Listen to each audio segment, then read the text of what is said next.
Le nautique reste le grand rendez-vous annuel donc, de toute l'industrie avec près de 1200 bateaux, 150 exposants, 240 000 visiteurs attendus, mais c'est aussi un rendez-vous pour tout l'univers nautique, c'est-à-dire les courses au large, entre autres, qui sont bien sûr très très présentes chaque année à la porte de Versailles. Le salon nautique a une forte image de voile, entre autres parce qu'on a deux grands chantiers français qui sont omniprésents et qui sont les leaders mondiaux depuis des années. Mais cette année, au salon, on a décidé de mettre un coup de projecteur sur le motonautisme qui représente aujourd'hui près de 80% des ventes de bateaux en France, par exemple, et sans doute près de 90% dans le monde, en installant une marina. Alors, la marina du nautique, ça va être quoi? C'est une espèce de port. Les gens vont se promener donc sur un ponton et verront l'intérieur des bateaux, chose qui était possible mais assez compliquée précédemment. Cette année, le Nautic Design Award évolue. L'année dernière, il y avait un prix général. Cette année, il y en aura deux parce qu'il y a deux catégories de bateaux. Les bateaux qu'on utilise à la journée, les dayboats, et puis les bateaux plus habitables, les cruisers.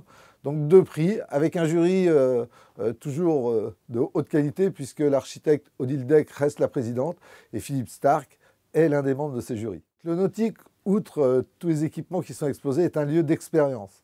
C'est-à-dire qu'on a une grande scène nautique sur laquelle il y a des conférences, des remises des prix, quotidiennement, beaucoup d'événements. C'est aussi un lieu de rencontre avec tous les grands champions qui viennent présenter leurs projets.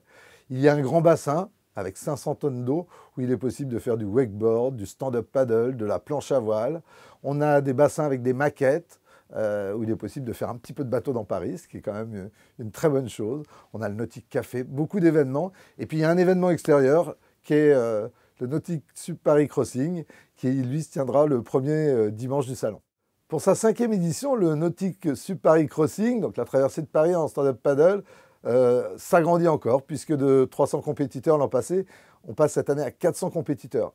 Alors, lors des inscriptions, il s'est passé quelque chose d'assez incroyable, puisque, comme pour un concert des Rolling Stones, les 400 places ont été bookées en une journée, et le lendemain matin, on avait déjà 150 personnes sur la liste d'attente, donc on va vraiment refuser du monde.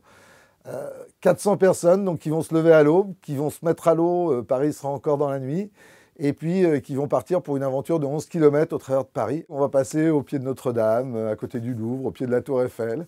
11 km d'aventure et puis une journée exceptionnelle, je pense, pour tous les participants. Donc un grand rendez-vous. Départ à 8 h du matin de la BNF et arrivée donc, aux environs de 9 h, quai de Javelot.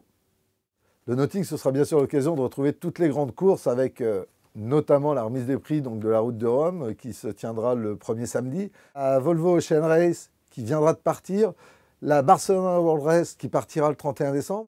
Et puis on a deux événements très importants auxquels on est très attaché. Il y aura l'étape de la Volvo Ocean Race donc à Lorient à la fin du printemps 2015. Et puis on va présenter les Tonnerres de Brest 2016, puisque Brest et Lorient sont deux de nos partenaires, avec la Bretagne bien sûr. Massif sera également très présent, puisque François Gabard va refaire la route du Rhum donc sur son monocoque avec lequel il avait gagné le dernier Vendée Globe, mais également ils vont commencer à nous présenter le projet du Grand Maxi donc, qui va lui permettre de réaliser de nouveaux records et de vivre de nouvelles aventures en mer.